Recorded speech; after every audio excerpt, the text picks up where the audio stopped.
Ladies and gentlemen, good day and welcome to the Q3 FY26 post-results conference call of Hero Motocorp Ltd, hosted by Anand Rathi Share and Stock Brokers Limited. As a reminder, all participants' line will be in listen-only mode, and there will be an opportunity for you to ask questions after the presentation concludes. Should you need assistance during this conference call, please signal an operator by pressing star, then zero on your touchtone telephone. Please note that this conference is being recorded.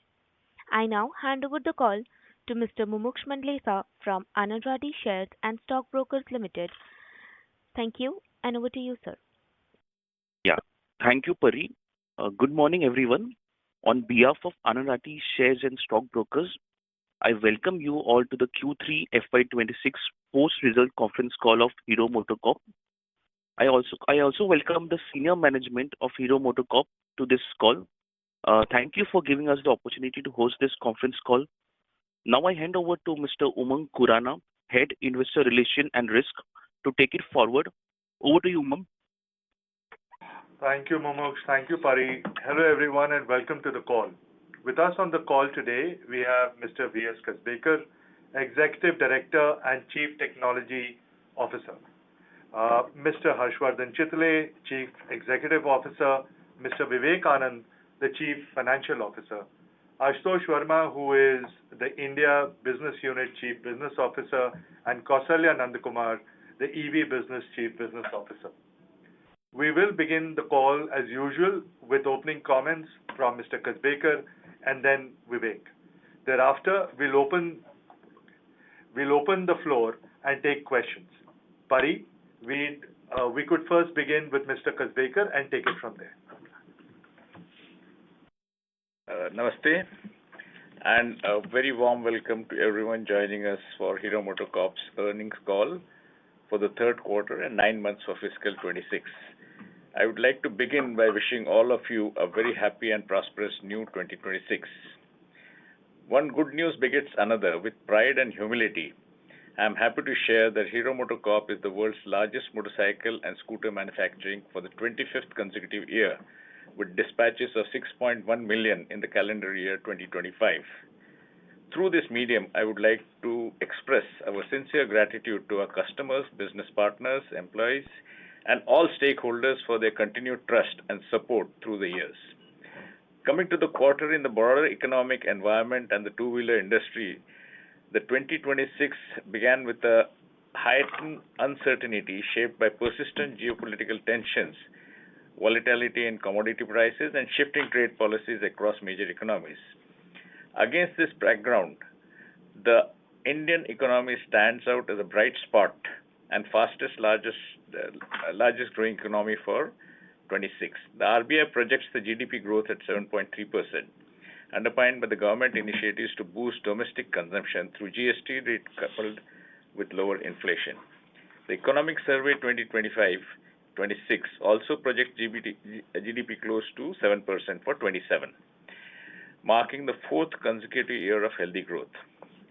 In line with the macroeconomic momentum, the two-wheeler industry has witnessed volumes rising following the GST rate reduction in September.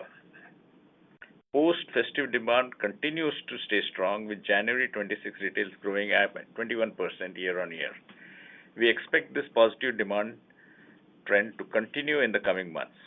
Turning to Hero Motocorp's performance, our recent launches across the segments have received encouraging customer response, supported by focused marketing initiatives, and Vivek will elaborate further on the contribution from these new products in his remarks. Before I conclude, I would like to thank our Executive Chairman, Dr. Munjal, for the opportunity to serve in this role alongside the competent leadership at Hero. In my role as Executive Director of the Board, I will focus on key initiatives of the management.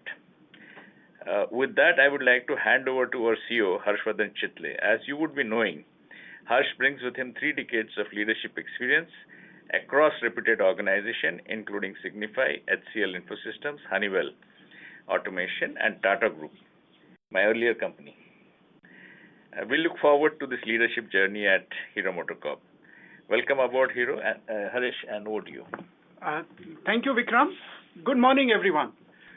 Thank you for joining us today, and I would also like to express my best wishes to all of you for a prosperous and fulfilling new year.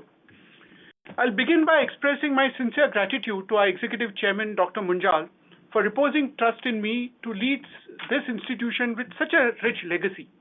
Legacy of leading two-wheeler industry, not for 1 year, not for 10 years, but for 25 years.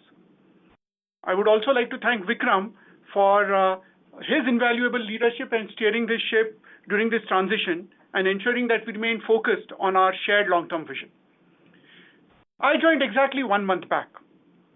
And in this 1 month, I have traveled extensively and now met with broad spectrum of stakeholders, dealers, suppliers, partners, and of course our Hero Motocorp team. These interactions have given me very good insight into what makes us the leader. It is the trust and unmatched relationships built across the entire value chain is what makes us the leader. And this is something that is very difficult to replicate for any company.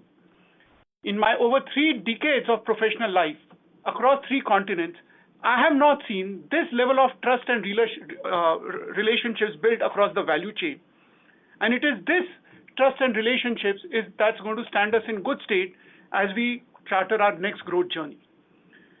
Other thing that really stands out is our ability to make bold strategic moves when needed, as this company demonstrated through investments in associate companies like Ather and Euler Motors.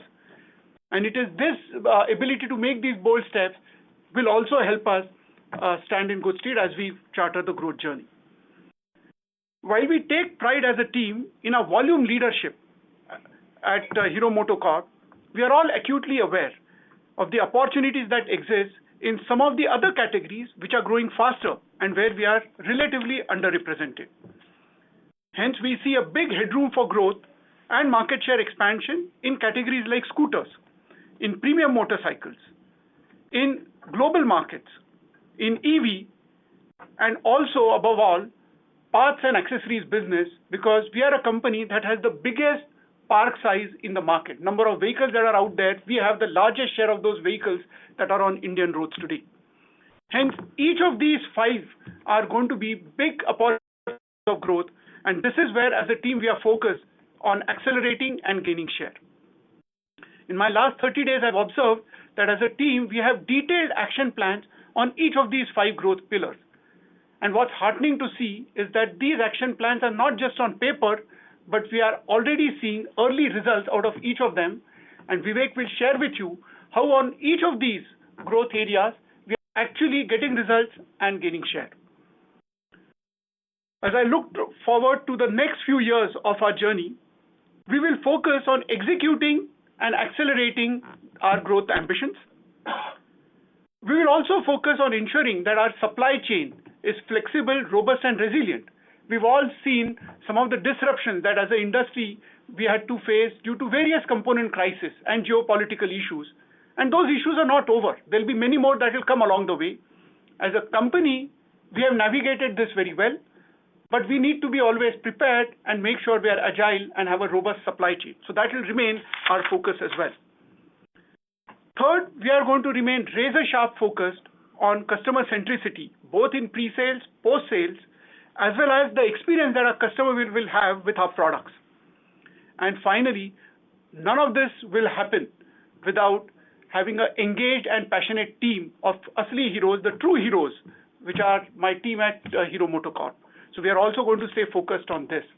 And with that, I am very confident that we will be able to make most out of these growth pillars. And I look forward to having a constructive conversation with all of you as I continue to learn and grow in this role. Vivek, why don't you now take us through the quarter? Yeah, thank you, Harsh. Good morning, and thank you all for joining the call, and wish you all a very, very happy New Year 2026. I'm pleased to report strong financial performance for Hero Motocorp for the third quarter and 9 months of financial year 26. The company recorded its highest ever quarterly revenue of rupees 12,328 crores, reflecting year-on-year growth of 21%. EBITDA stood at rupees 1,810 crores, growth of 23%, and reported PAT of 1,349 crores, growth of 12% year-on-year. However, normalized PAT stood at 1,489 crores, growth of 20% year-on-year. During the quarter, the company has taken cognizance of the new labor code and has made provision of rupees 119 crores, which is reported as an exceptional item. Moving on to the 9 months financial year 26 results, the revenue amounted to rupees 34,034 crores, year-on-year growth of 10%, EBITDA at 5,015 crores, growth of 13%, and PAT of 3,867 crores, year-on-year growth of 10%. ICE business EBITDA margin expanded by 100 bips year-on-year to 17%, driven by pricing, deep savings, and operating leverage. During the quarter, after taking into account the investments behind EV business, approximately 208 crores, the overall EBITDA margins improved 20 basis points to 14.7%. The average selling price increased 4.2% year-on-year and 1.3% quarter-on-quarter, driven by higher ASP across product segments. The company reported highest quarterly revenue from parts, accessories, and merchandise business at rupees 1,673 crores, which is a growth of 8% year-on-year. Our continued focus on cash management resulted in delivering strong cash from operations, strengthening our financial performance. Operating cash generated in 9 months stands at rupees 7,045 crores. Now moving to the key business highlights for the quarter, as Vikramji mentioned earlier, one of the key positives for us has been the strong customer acceptance of our new launches across priority segments, supported by high-impact marketing campaigns for the HF Deluxe Pro, Splendor, Glamour X, Destiny 125, Vida VX2, all of which have witnessed strong customer demand. Starting with the entry segment, this marks the 4th consecutive quarter of market share expansion, led by the HF Deluxe Pro, which accounted for 20% of HF retail volumes in January 26. In the Deluxe 100cc category, our focus continues to be on reinforcing our leadership position with Splendor. During the quarter, we achieved a market share of 91%, the highest level since financial year 18. In the Deluxe 125cc segment, we are witnessing market share gain driven by both Glamour X and Extreme 125R with the dual channel variants. The Glamour X campaign launched in January 26 helped in retail growth of 70% year-on-year, and the Glamour portfolio market share is now at its highest level in the last 8 quarters. For Extreme 125R, the dual channel variant accounted for more than 35% of retail volumes in January 26. Moving to ICE scooter segment, our market share has increased to close to 7%, supported by new launches in Destiny and Zoom portfolio, which contribute now to greater than 50% of our scooter volumes. In the premium category, we continue to elevate customer experience through the scale-up of Premia stores. We now have 106 Premia stores by the end of December 25, covering more than 50% of premium industry footprint. In the EV portfolio, market share for Vida expanded by 6% year-on-year to 10.8% in Q3 financial year 26, led by the recently introduced Vida VX2 portfolio. ASP and unit economics improved further during the quarter, resulting in investment of 209 crores versus 255 crores in the previous quarter. We now hold over 20% share in 28 towns, 10% in 79 towns, and we are among the top 2 players in 37 towns, a clear testament to the growing strength of our Vida brand. Our global business volumes grew by 41% year-on-year, and market share of 7.5% was up 100 basis points year-on-year. We continue to gain market share across key markets, with the premium portfolio contributing 40% of total global volumes. I am also happy to share that Hero Motocorp was recognized as an ESG leader amongst automobile companies by NSE Sustainability Rating and Analytics Limited. Moving forward, our journey of investment behind growth will continue. We remain consistent in our commitment towards investing in premium, scooters, EV portfolio, global business, and to improve customer service in store with Hero 2.0 and Premia. We remain confident about the growth prospects of the two-wheeler industry and expect the industry to grow by double digit during the current quarter. The current demand trend is broad-based across our portfolio, and with new product launches supported by investment behind brand building, we expect to grow ahead of the industry. Thank you. On this note, let me open the floor for Q&A. Over to you, Umang. Pari, we can begin with the Q&A now. Thank you very much. We will now begin the question and answer session. Anyone who wishes to ask a question may press star and one on their touchtone telephone. If you wish to remove yourself from the question queue, you may press star and two. Participants are requested to use handsets while asking a question. Ladies and gentlemen, in order to ensure that management is able to address questions from the participants in this conference, please restrict your question to two per participant. Should you have a follow-up question, please rejoin the queue. Ladies and gentlemen, we will wait for a moment while the question queue assembles.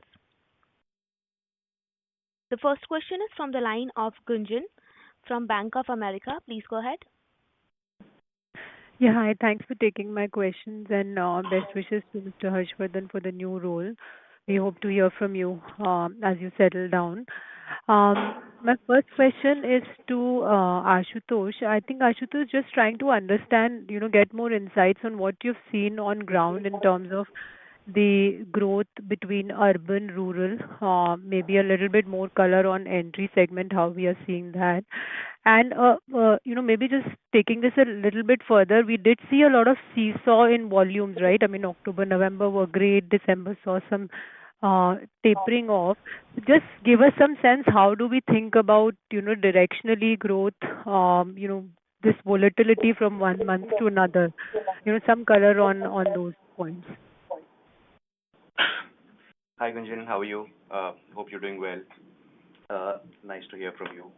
So overall, from a growth perspective, if you would see the rural versus urban, clearly the GST has given the market a big unlock. Both the segments are growing, both the regions, areas are growing very strongly. Clearly urban has more things going their way with income tax coming in and the benefits of income tax coming in, and that started accruing. We've seen that moving a little faster than the rural.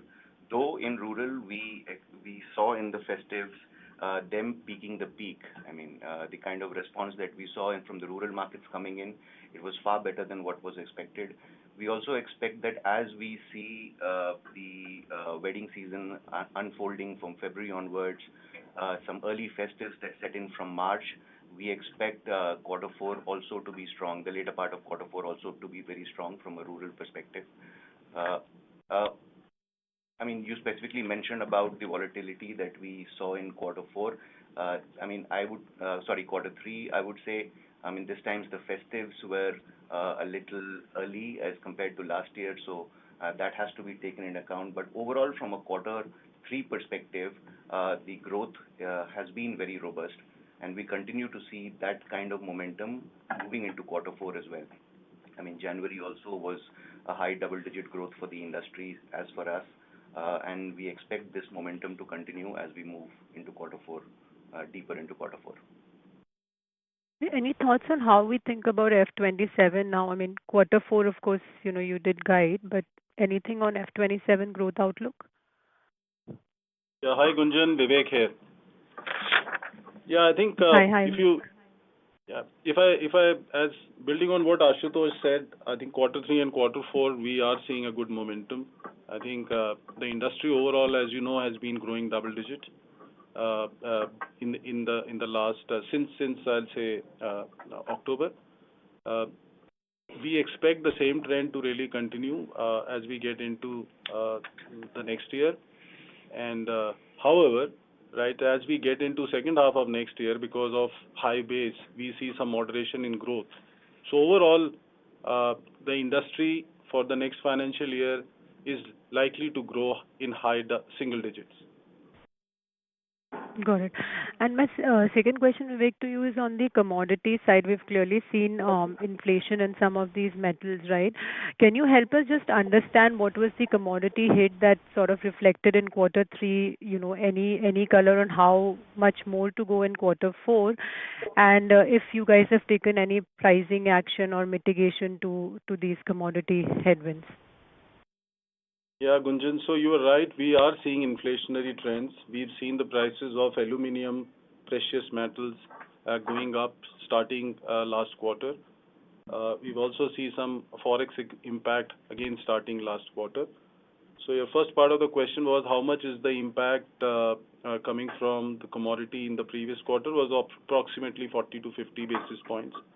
That's what I'll say. Are we seeing similar trend during the current quarter? Yes, the answer is yes. We are seeing the prices continue to rise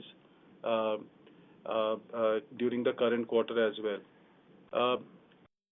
In the start of the year, we've already taken one round of price increase to mitigate the impact, Gunjan, right? And I'll say we are monitoring the situation very closely and are taking proactive steps to ensure financial resilience, right? I also would like to add that the market conditions are strong, and we'll be taking adequate price increase if required during the quarter. And how much was the price hike? And I'll just join back the queue after that. Yeah, the price hike we'd taken in January was 300 rupees. Is what we taken from 1st of January per vehicle, 300 Okay. per vehicle. Got it. Thank you so much. I'll join back the queue. Thank you. The next question is from the line of Chandramouli from Goldman Sachs. Please go ahead. Hi, good morning, and thank you for taking my questions. Welcome on board, Harshvardhan, and best wishes to you in your leadership journey at Hero. I have three questions. First one is just around the electric two-wheeler business. So it looks like we've been closing the gap in terms of registrations growth versus the industry over the past few quarters. But electric two-wheelers, there's still some amount of under-indexing. So I just want to understand, our peers have launched sub 1 lakh rupee electric two-wheeler products, and when we can expect that from Hero. That's the first question. And then I have a follow-up on channel stock and the Destiny product, which I can ask later.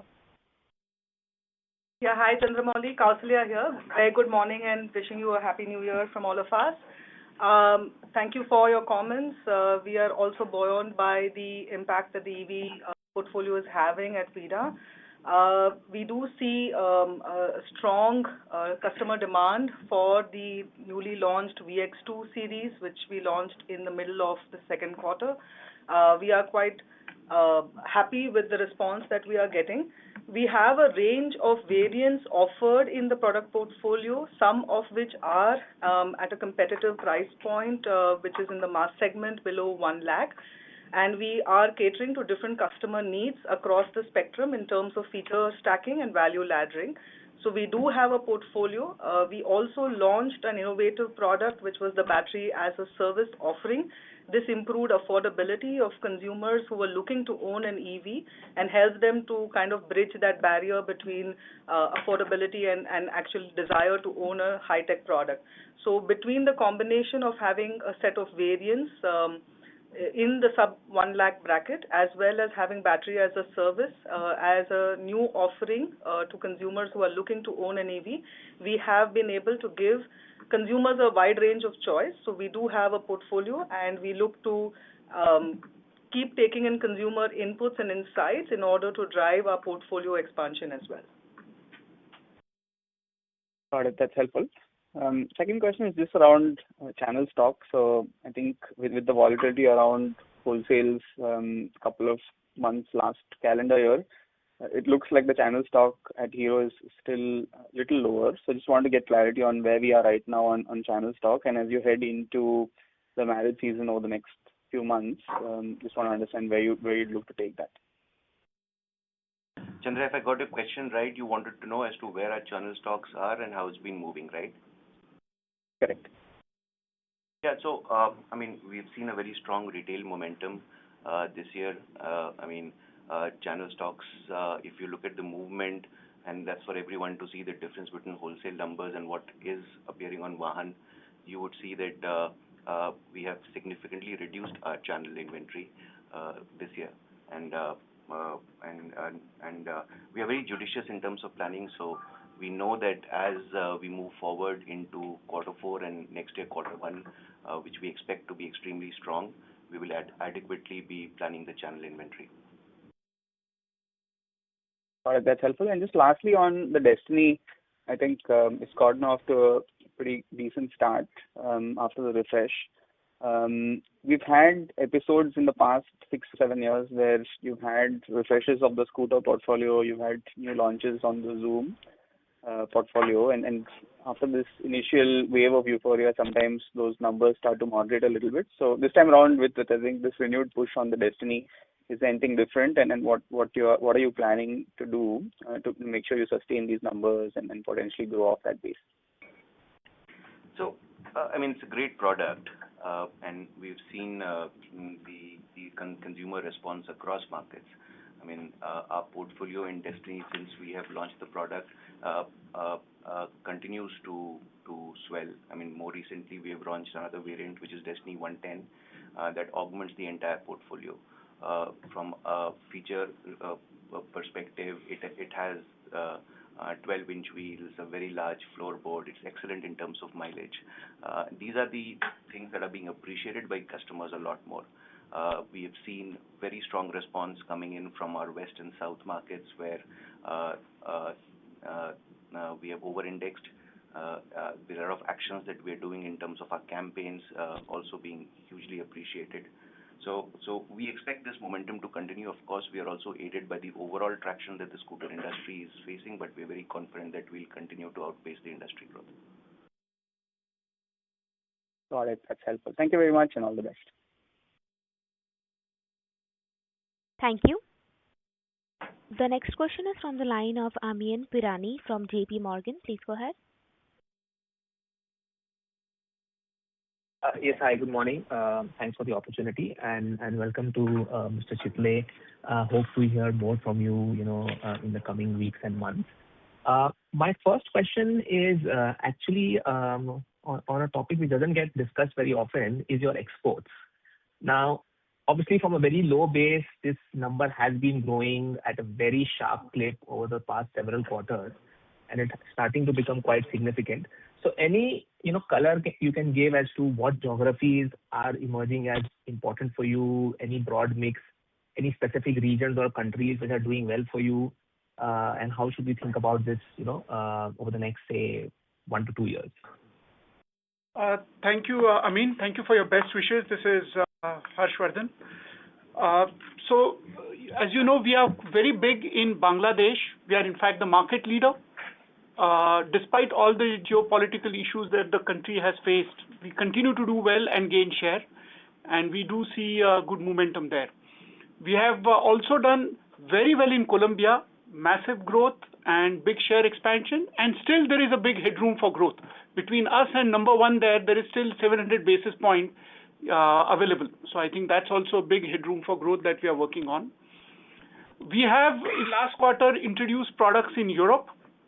We have also opened up new Latin American countries, and we have also opened up new dealerships and partnerships in both West Africa and in North Africa. So Africa, Latin America, new expansion in Europe, all continue to be opportunities for us. We have also started, on a low base, our presence now in Philippines. So as you rightly said, global markets is a big area of focus, and while we are expanding rapidly, there is still a big headroom for growth, and we are focused on that. Yeah, thanks, Harsh. And let me come in. I would like to add a supplement to what Harsh said. So I think you're right. I think YTD growth this year has been almost 50% for global business. And really, what is really driving this growth? The couple of things I certainly want to call out. I think first of all, it's the 80-20 strategy of focusing on top 10 markets, which is really doing well. Some of them Harsh talked about. I think in 3 of the top 10 markets, we now have share more than 10% and growing fast. Our new products, which we've launched across the markets, are doing very well. Some of them, Hunk 125, Hunk 160, 250, Zoom 110, they continue to do well and have got very good response from the market. I'm also happy to say that the premium product contribution in the global market stands at 40% of global business volumes. Our products in the global markets have now been designed suiting the specific market conditions and customer requirements. So that's really driving the offtakes in those respective markets. And last but not the least, we continue to invest in customer service in those markets. I think all these actions combined are seeing a strong growth, not only this year but in years to come. Thanks a lot for the color. This is very helpful. And Vivek, since I anyways have you right now, I just want to understand this interplay of commodity and pricing, because there is a worry within the investor group for autos in general that since GST has been a key driver of growth, if companies have to increase prices to now offset commodity, would that be a dampener? So my question here really is, A, do you agree with that worry? And B, given that growth is strong, would it be fair to say that operating leverage itself can take care of a lot of these commodity challenges and the price hikes required may not be substantial? Just wanted to get your help on understanding that. Yeah. No, I think good question. I'll say this GST rate reduction has actually have taken the prices back to what it was 3 years back, right? So this 10% price reduction is a significant price reduction we are seeing across product segments, right? So starting last quarter, yes, we've started to see some headwinds in the commodity space. Briefly talked about that it's not across, it's largely coming from aluminum, precious metals, and currency, right? So now the way we really look at it is that we have taken a price increase in January, right? So price increase is just not only a lever to really manage any impact of commodity. We continue to look at our cost saving programs, which we call it LEAP savings. We continue to improve our mix. And of course, the operating leverage, which is the big driver we have in terms of mitigating any currency and commodity impact. So we continue to really work on all of that. But specifically coming to the pricing, I think if I also look at today, based on the growth trends we are seeing market conditions are strong. And I don't see any big concern in terms of really taking judicious price increase, right? And if required, I think we've seen across industry, I think everybody is been really doing that. And if required, I think that's something I don't see impacting our business going forward. Okay, that's good to know. If I can slip in one more question, just going back to the comment on the 125cc traction. Now, specifically on Extreme 125R, because we don't get to see the model-wise retail, we can only, comment on wholesale. And there is a bit of lead and lag because of this GST change. It seems that the Extreme 125R is having growth in spurts, but then, coming down as well. So, and when we speak to dealers, there is also a sense that the product is, popular, but there is not enough being done in terms of supplies.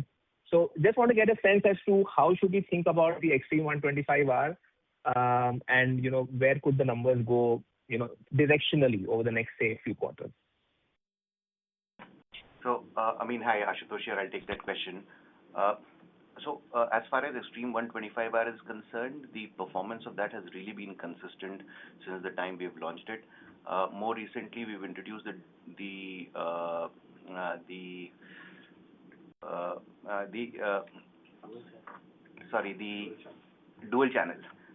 dual channel ABS that has come in, and it has received an amazing response.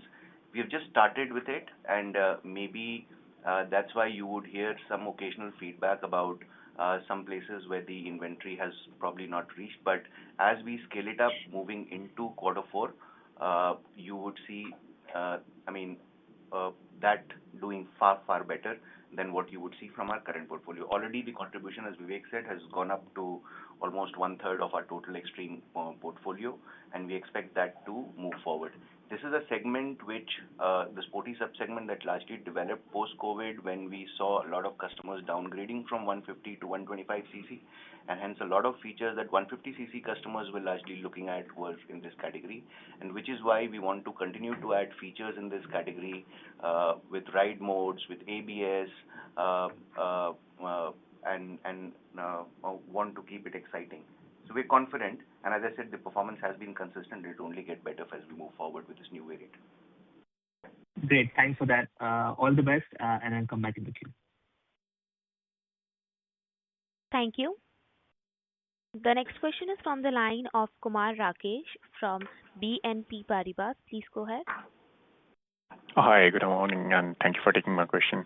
My first question was around your Colombia subsidiary. So last year we had taken impairment loss for that subsidiary. How is that business progressing now, and any investment if there is needed for that? Yeah. So Kumar, Vivek here. I think the business this year has been one of the best years, I'll say, for the Colombia business. The volumes have grown more than 200% in that business. We've improved our market share from 5% to 9%. And I am also happy to say the business is become now profitable, right? So the first 9 months, we've made a PAT of 5 million. So overall, if I really look at the health of the business, I think the volumes are growing by 200%. Market share, we've almost doubled, and the business has become profitable. That's very good to hear. My second question was around financing. So Hero FinCorp losses have been increasing over the last 3 quarters. Do you see that becoming a bottleneck for the availability of financing for Hero MotoCorp? I'm asking this because our share of financing of total two-wheeler sales has been trending down for the last 3 quarters. So the simple answer is no. I don't see that as any concern. I think clearly this quarter again, the financing contribution coming from Hero Finance is almost 25%, which has actually improved quarter on quarter, right? So that's one. On the losses, yes, I'll say that HFCL has strong plans to increase the secured lending. They've already moved it from 61 to 68%, and the plan is to really take it to mid-70s next year. There are plans to bring down the credit cost, and there is clear action plan to improve the collection of efficiency. So hopefully we'll see them getting into green next year. And once that entity gets listed, do you see any change in the relationship of how you currently have access to financing through that entity? Or the criteria that currently are being used to access the customers? I don't see any change, right? So in any of the criteria, I only see it becoming more strengthening. So possibly their share of business with HMCL should only grow post-listing.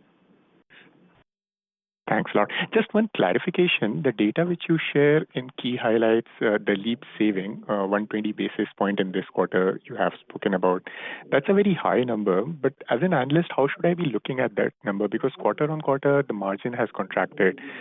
So there seems like 150 basis points sort of a headwind is there against all the LEAP saving which was there. So if you could share the entire margin bridge or how that data is getting calculated and how to best use that or analyze that data. We'll take it offline, we'll take it offline. Kumar. Sure. Thanks a lot. Yeah, thanks. Thank you. The next question is from the line of Kapil Singh from Nomura. Please go ahead. Yeah, hi, good morning, sir. And Mr. Chitle, best wishes for the role.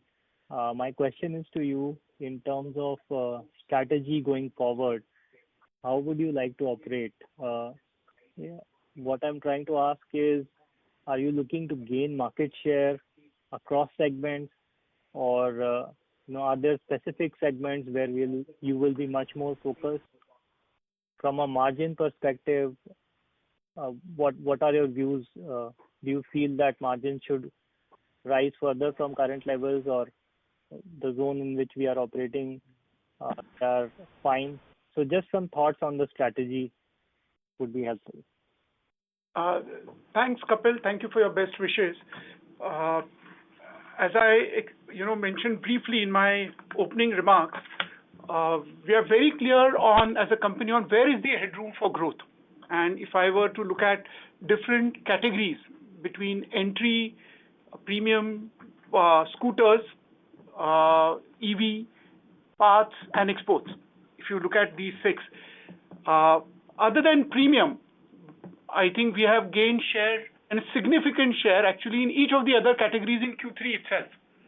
Our challenge is that in some of the categories that are higher growth categories right now, like scooters, EV, exports, as some of you on the call highlighted, while we are doing well, we are still underrepresented. And that's also an opportunity for us. And that's exactly where we are going to focus on. How do we outgrow the market in these categories where we are relatively underrepresented and are now seeing great momentum? So that's strategy number one. Second, we also spoke about how we are rapidly now expanding in global markets. Almost 50% growth Vivek spoke of, and I think still there is a big headroom there. So we are expanding, building capacities and channels into various countries there. That's number two. Third, which is I think we are uniquely positioned in terms of our vehicle park size, in terms of vehicles on the road. We have the highest number of vehicles on the road, having been the leader for over 2 decades in the country. And that's a big parts business opportunity. While it has grown 8% last quarter, I think still there is a big headroom for growth, and I think that's something that's extremely profit accretive, as you know. So it also gives us the war chest needed to invest in other growth areas. So I think these higher growth categories, exports, part business is where we are going to remain focused. And an enabler for that is going to be getting our supply chain and capacities bolstered. In fact, as one of the earlier speaker or the question that we had was around, hey, is your Extreme 125R facing supply challenges? I mean, some of these are happy challenges to have, because if you have a common platform between exports, which is growing at 51%, and then domestically also Extreme is doing well, you have those supply bottlenecks to resolve. So team is identifying each of these capacity enhancements needed by model, and we are also getting that quickly actioned. Did I answer your question, Kapil? Yes, sir. Thanks. Just your thoughts on the margins also, if you can add. On the margins, I think with the growth, we will get overhead dilution, and we will see expansion there. And as Vivek answered earlier, we continue to look at the equation between commodity cost, commodity and FX impact versus pricing. And the net impact is actually a fraction of the benefit that the market saw out of GST. So we don't see the price increases to mitigate some of the cost increases. Net of the savings that we get is material to impact any demand. So we will hold the margin. Sure, sir. And second question, just a little breakdown in the growth outlook that we have given between the different segments following the GST cut. Where should we expect higher growth? Do you expect entry and executive segments to also grow? When we are talking of high single-digit growth, how should we break it down between the different segments? And if you have any observations on why scooter growth has been much higher than the motorcycle growth. In fact, we have crossed the pre-COVID level over there, but not in case of motorcycles. Any thoughts on why the market is evolving this way, and will it continue to be like this? Yeah. So it's racing into crystal ball, but as the industry looks into it, if you look at the macro trends in the country, urbanization, cities getting congested, and more women also coming into workforce, gig economy growing. I mean, you start adding all of that together, and whole of those macro trends are favoring scooter expansion. So if these macro trends continue, which as an industry everybody is expecting it to continue, I think scooters may have higher growth rate going forward versus motorcycles as well. And hence our focus that, hey, we need to really grow much faster here and be a bigger player in this category. Yeah, and just to add, I think if I look at the trends in the last 4 or 5 months, I think we are seeing a broad-based growth. We are seeing growth across all the segments. Yes, some segments are growing faster than the other, right? I think we expect the same trend to continue as we get into next year. And even on motorcycles, what's heartening to see is across segments we see growth. For example, after many years, we also saw very strong growth in entry and core. I think it was, I think the impact of GST and that tailwind is continuing. And as the income levels go up, we also see the premium category continuing to grow. So actually, there is a tailwind for different reasons across different categories.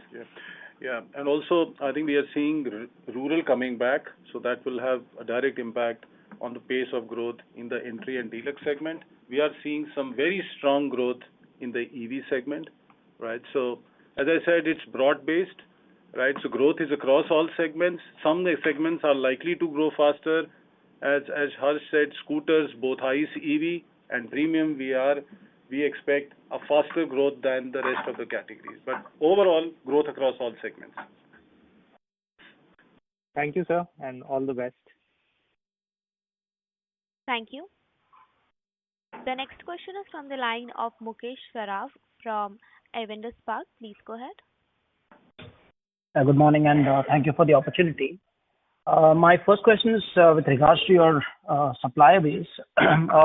We've been hearing from the ecosystem in general of late that Hero is looking at some kind of a rejig or some kind of restructuring of its vendor base, supplier base. Just want to understand, is there anything that you would like to kind of highlight here, or is this just a kind of a process that you are anyways ongoing kind of a process? So some comments there would help. So there is nothing specific. There could be one or two suppliers who might have commented, so we don't know where the comment comes from. But in general, as I mentioned in my earlier comments, we have one of the best supplier relationships. And in fact, as a process, we do want to increasingly work closer with them, co-development, early involvement in development, and also in capacity planning. As we are growing now, seeing rapid growth in some of these high growth categories, be it EV, our export portfolio, scooters. Right. There is a need to also do a lot of capacity augmentation, even at a supplier end, and we are working very closely with them. So there is no specific rumbling or issue that we've come across. Yeah. Got it. Understood. And just an update on the ABS regulation, anything that the ministry is now kind of given you any revised possible timelines on this? So, as an industry and as company, I think we are all very committed to road safety. In fact, for us, we take pride in saying that our motorcycles and scooters are the safest. So as an industry, SAM has been working very closely with the government on various options to make different vehicles safer. And we continue to engage. There are different options being discussed, and we are awaiting further guidelines, if any, when they come. But we will be ready to fulfill those guidelines, whichever guidelines come. Right. But there's no indication of a possible timeline as yet. No, there isn't. Right. And just lastly, again, I think one of our EV models is approved under the PLI. Any further updates there on further new models getting added to that list? Yeah, Mukesh, thanks for the question. Yes, we do have one model that was approved under PLI, and we continue to thank the government for their support on the production-linked incentive. There is a strong momentum within the VIDA team to build more models which meet the criteria and become eligible, and you should see progress there as well. It is the commitment from our side to continue to focus on improving our domestic value addition across the portfolio. Got that. Thanks a lot. I'll get back with you. Thank you. The next question is from the line of Arvind Sharma from Citigroup. Please go ahead. Hi, good morning, sirs, and thank you for taking my question. The first question would be if you could throw some light on your model pipeline, EVs and ICE. If not, the actual models, at least what's your strategy in terms of new nameplates and refreshes going forward? Arvind, could you again repeat the question? The model pipeline for EVs, is what your question is? Sir, both EVs and ICE, and if not the actual models, just your strategy on new nameplates as well as refreshes / variants. Hi Arvind, I'll go first. On the EV portfolio, you would be aware that in this year of F26, we launched our now flagship model of VX2 in the month of July, and we also have been launching variants under this brand plate in F26 in order to improve the portfolio availability across range and feature comparative. We will continue to get insights into customer needs, and you will be able to see that customer requirements being plugged into the portfolio going forward. We now have a family of product offerings under the VIDA range from the V2 to the VX2, catering to different customer needs. So there are multiple variants that you have seen this year, along with the flagship launch of VX2. Arvind, I'll just supplement from the ICE perspective. If you look at our launches over the last couple of years, we've had launches in almost every category. We've largely covered the entire white space that was covered in the industry. While there will be refreshes and upgrades going forward, but our task is here clearly cut out in terms of growing what we have just launched, and which we'll be investing and doing it. Thank you so much, sir and ma'am, for this. Second question is more a number question. If you could share your EV revenue and the losses. You shared the implied ICE margin, but if you could enumerate the EV revenue and the losses in the EV business. Yeah, we can take it offline, but I covered that in my opening. Just give me a sec, right? So this quarter, our EBITDA investment was 208 crores for the quarter. Arvind, I'll come back to you. Yeah. We'll take it offline. Yeah, the revenue also I can tell you. Q3 the revenue was 450 crores, right? So yeah, we can certainly share more details offline. Yeah. Sure, sir. Thank you so much. That's all from my side. Thanks again. Thank you. The next question is from the line of Yash Agarwal from Nirmal Bang Securities. Please go ahead. Hi, good morning, and thank you for the opportunity. The export growth has been really strong from last 3 quarters. I just wanted to understand, was there any impact of increase in tariff rate in Mexico currently and going forward? So, Yash, there is no impact because we actually have a localization. So we have a benefit, in a way, being relatively late entrant on export.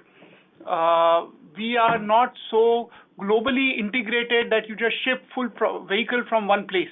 And our approach has been actually more local for localization partnerships. So we do have that in place in Mexico, so we did not see an impact. And the second question is what has been the response to our Hero Corp models in the Europe, like Hung 440, X-Pulse 200, and what is the medium expectation for the Europe contribution to overall export sales? It is just too soon, we just introduced last quarter. The secondary sales have started in all of those models in all those countries, but it's just too soon to give an indication. Yeah, that's it. Thank you. Thank you. The next question is from the line of Raghunandan from Nuvama Research. Please go ahead.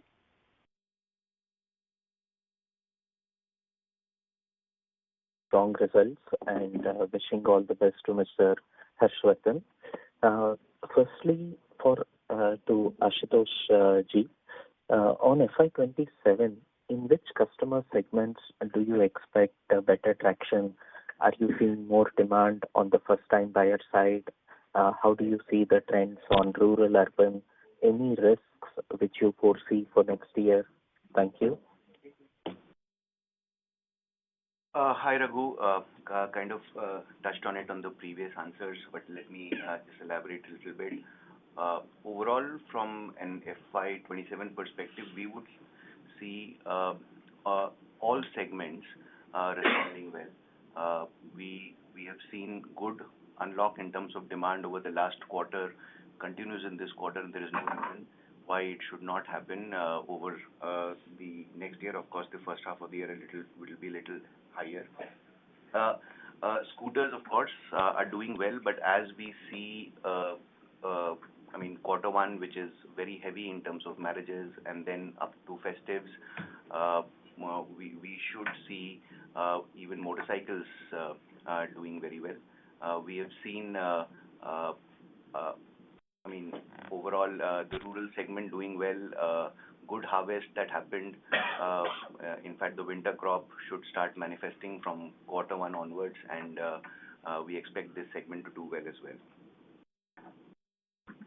And how are you seeing traction, sir, from the first-time buyers? Has there been an increase in the share? Yes, I missed that. Yeah, I missed that. So from a first-time buyer perspective, we have seen, I mean, for example, what we saw in January, we had seen these customers inching from an average that we see of close to around 75% to close to around 80-odd%. This, again, as we were mentioning with the GST unlock, we have seen a lot of first-time buyers coming into the category. This was one of the reasons why we saw such phenomenal response in the festive across the industry, and we expect that that will continue as we move forward into quarter four and quarter one as well. Thank you for that, sir. And secondly, to Kaushalya, ma'am, can you indicate for Vida sales, when we do channel checks with dealers believe that they could sell more if they get enough supplies. How do you see the potential, and can you talk about the plans of increasing capacity going ahead? And battery as a service, what would be the contribution in sales as of now? Yeah, hi Raghunandan. Thanks for the question. The VX2 success from consumer side has been quite resounding, and we are very grateful for the confidence that we have now gained in the market. As you see, for the last 6 odd months, we have been consistently trending over the 10,000 mark, and we continue to improve our ability to serve consumers and dealers alike. In due course of time, they will be focused to kind of improve our ability to supply to the market. And in terms of battery as a service, this was a great opportunity for consumers, like I stated before, to come into the EV ownership life cycle with a higher affordability index. So we do see a lot of our inquiries and interest coming in from the battery as a service even today, and that continues to buoyant the overall EV adoption cycle. In Vida, we also have another advantage that we have removable batteries. This allows a large segment of consumers who don't have necessarily access to a fixed parking and charging to also come into the overall funnel of EV ownership. So we do have both these strong levers, and will continue to focus to improve adoption and penetration of EV. So that's the focus that we have right now in the Vida team. And when do you see the new capacity or the capacity expansion coming up?